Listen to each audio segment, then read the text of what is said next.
Hi, welcome to Soumya Suri channel. ಉದ್ದಿನ ವಡೆನ ಮನೇಲಿ ಹೇಗೆ ಸಿಂಪಲಾಗಿ ಮಾಡ್ಕೊಳ್ಳೋದು ಅಂತ ನೋಡೋಣ. ಇಲ್ಲಿ 3/4 ಬೌಲ್ ಉದ್ದಿನ ಬೇಳೆ ತೊಗೊಂಡಿದ್ದೀನಿ.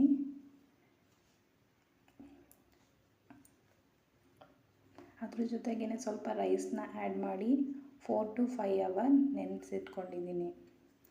ನೆನೆಸಿರೋದನ್ನು ಇವಾಗ ನೀಟಾಗಿ ವಾಶ್ ಮಾಡಿ ರುಬ್ಕೋತಿದ್ದೀನಿ. ರುಬ್ಬಬೇಕಾದ್ರೆ ನೀರು ಹಾಕ್ತಾನೆ ರುಬ್ಬಬೇಕು, ಗಟ್ಟಿಯಾಗಿ ಹಿಟ್ಟು ಇರಬೇಕು.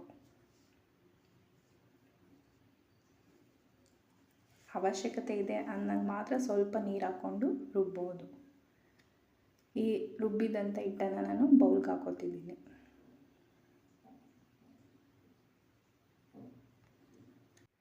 ತೆಳು ಅಂತ ಅನಿಸಿದರೆ ಅಕ್ಕಿ ಪುಡಿ ಸಹ ಸ್ವಲ್ಪ ಹಾಕಿ ಮಿಕ್ಸ್ ಮಾಡಿಟ್ಕೋಬೋದು. ಇದಕ್ಕೆ ಏನೇನು ಇಂಗ್ರೀಡಿಯೆಂಟ್ ಬೇಕೋ ಅದನ್ನೆಲ್ಲ ನಾನಿವಾಗ ಚಿಕ್ಕದಾಗಿ ಕಟ್ ಮಾಡಿ ಇಟ್ಕೊತಿದ್ದೀನಿ. ನಾನಿಲ್ಲಿ ಮೊದಲಿಗೆ ಶುಂಠಿ ತೊಗೊಂಡು ಚಿಕ್ಕದಾಗಿ ಹಚ್ಕೋತಿದ್ದೀನಿ. ಹಾಗೆ ಮೆಣಸಿನ್ಕಾಯಿ ನಾನಿಲ್ಲಿ 1 ತೊಗೊಂಡಿದ್ದೀನಿ. ಖಾರ ಜಾಸ್ತಿ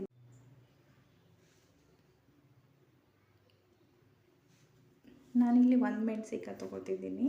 ಖಾರ ಜಾಸ್ತಿ ಬೇಕಂದರೆ 2 ಅಥವಾ 3 ಆದರೂ ಹಾಕೋಬೋದು. ಹಾಗೆ ಸ್ವಲ್ಪ ಕರಿಬೇವು ಸಹ ಹಾಗೆ ಚಿಕ್ಕದಾಗಿ ಕಟ್ ಮಾಡಿ ಇಟ್ಕೊತಿದ್ದೀನಿ. ಇಲ್ಲಿ ಕೊತ್ತಂಬರಿ ಸಹ ಹಾಕೋಬೋದು, ಆಪ್ಷನಲ್. ಹಾಗೆ ಇಲ್ಲಿ ಸ್ವಲ್ಪ ನಾನು ತೆಂಗಿನಕಾಯಿ ಸಹ ಹಚ್ಕೋತಿದ್ದೀನಿ, ಚಿಕ್ಕದಾಗಿ ಹಚ್ಕೋತೀನಿ. ತುರಿದು ಸಹ ಹಾಕೋಬೋದು, ಅದನ್ನು ಸಹ ನೀಟಾಗಿ ಚಿಕ್ಕದಾಗಿ ಹಚ್ಕೋತಿದ್ದೀನಿ. ಅದನ್ನೆಲ್ಲ ಇವಾಗ ಹಿಟ್ಟಿಗೆ ಮಿಕ್ಸ್ ಮಾಡ್ಕೊಳ್ಳೋದು. ನೀಟಾಗಿ ಮಿಕ್ಸ್ ಮಾಡಬೇಕು. ವಡೆ ನೀಟಾಗಿ ಬರಬೇಕಂದ್ರೆ ಮಿಕ್ಸು ಸಹ ನೀಟಾಗಿ ಮಾಡ್ಕೋಬೇಕು.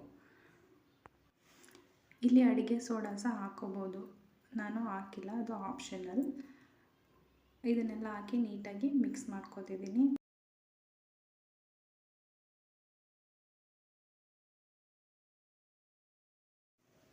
ಹಾಗೆ ಇಲ್ಲಿ ಮೆಣಸು ಸ್ವಲ್ಪ, ಹಾಗೆ ಜೀರಿಗೆ ಇದನ್ನು ಸಹ ಆ್ಯಡ್ ಮಾಡ್ಕೊಂಡು ನೀಟಾಗಿ ಮಿಕ್ಸ್ ಮಾಡಿ ಇಟ್ಕೊಳ್ತಿದ್ದೀನಿ.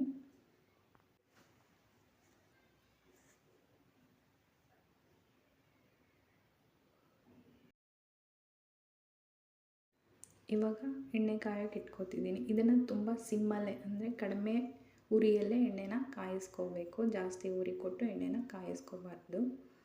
ಎಣ್ಣೆ ಇವಾಗ ಕಾದಿದೆ. ವಡೆ ಹಾಕೋಕ್ಕಿಂತ ಮುಂಚೆ ಪಕ್ಕದಲ್ಲೇ ತಣ್ಣೀರು ಇಟ್ಕೊಂಡಿರಬೇಕು. ಅದಕ್ಕೆ ಕೈ ಅದ್ದಿ ವಡೆ ಹಿಟ್ಟನ್ನು ತಗೋಬೇಕು, ಇಲ್ಲಾಂದರೆ ಕೈಗೆ ಹಿಟ್ಟು ಅಂಟ್ಕೊಳ್ಳುತ್ತೆ. ಹೀಗೆ ಒದ್ದೆ ಮಾಡಿ ಕೈಯಲ್ಲಿ ಬೆರಳಲ್ಲೇ ತೊಗೊಂಡು ನೀಟಾಗಿ ಹೀಗೆ ನಿಧಾನಕ್ಕೆ ಎಣ್ಣೆಗೆ ಬಿಡಬೇಕು. ಜಾಸ್ತಿ ಪ್ರೆಸ್ ಮಾಡೋಕ್ಕೆ ಹೋಗಬಾರ್ದು.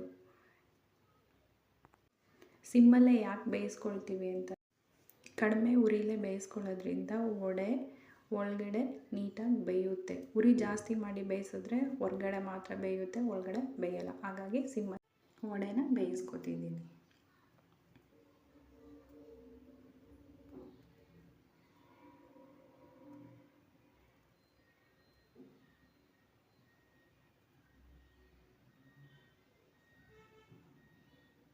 ಪ್ರತಿ ಬಾರಿಯೂ ವಡೆ ಹಾಕಬೇಕಾದ್ರೆ ಕೈಯನ್ನು ನೀರಲ್ಲಿ ಅದ್ದಿ ಒದ್ದೆ ಮಾಡಿಕೊಂಡು ಹಿಟ್ಟನ್ನು ತಗೋಬೇಕು.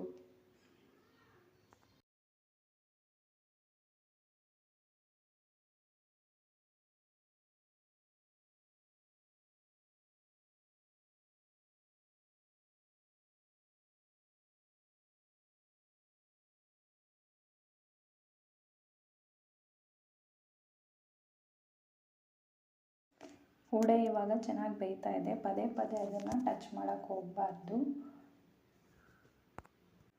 ನಾನಿವಾಗ ಇದನ್ನೆಲ್ಲ ಟರ್ನ್ ಮಾಡ್ಕೊತಿದ್ದೀನಿ, ವಡೆನ ಟರ್ನ್ ಮಾಡ್ಕೊತಿದ್ದೀನಿ. ನಾನಿಲ್ಲಿ ಇದನ್ನು ಆಫ್ ಬಾಯ್ಲ್ಡ್ ಮಾತ್ರ ಮಾಡ್ಕೊತೀನಿ. ಸ್ವಲ್ಪ ಕಡಿಮೆ ಉರಿಲೇ ಬೇಯಿಸಿ ಇದನ್ನೆಲ್ಲ ಆಫ್ ಬಾಯ್ಲ್ಡ್ ಮಾಡಿ ಈಗ ಎತ್ತಿಟ್ಕೊತಿದ್ದೀನಿ ಎಲ್ಲನೂ.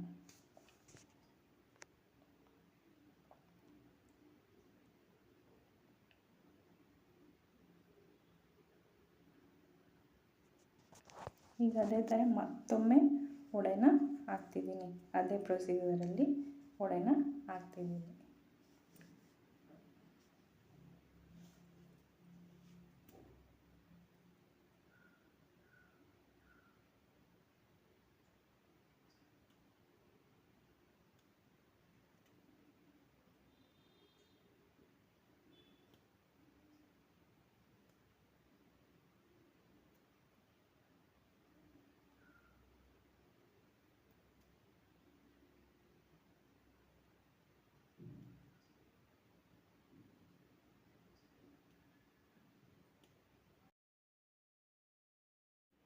ಈ ವಡೆ ಸಹ ಎಲ್ಲ ಚೆನ್ನಾಗಿ ಬೆಂದಿದೆ. ಇದನ್ನು ಇವಾಗ ಟರ್ನ್ ಮಾಡ್ಕೊತಿದ್ದೀನಿ.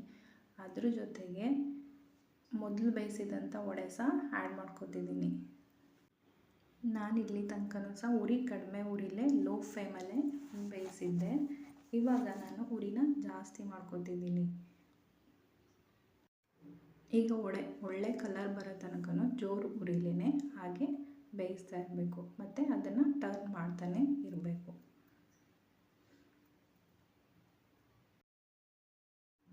ಇವಾಗ ಒಳ್ಳೆ ಕಲರ್ ಬರ್ತಿದೆ.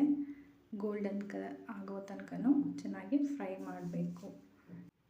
ಒಳ್ಳೆ ಕಲರ್ ಸಹ ಬಂದಿದೆ. ಇವಾಗ ಟೇಸ್ಟಿಯಾದ ಉದ್ದಿನವಡೆ ರೆಡಿ. ಉದ್ದಿನವಡೆಯನ್ನು ತೆಂಗಿನಕಾಯಿ ಚಟ್ನಿಯೊಟ್ಟಿಗೆ ಸರ್ವ್ ಮಾಡ್ಬೋದು. Thank you for watching.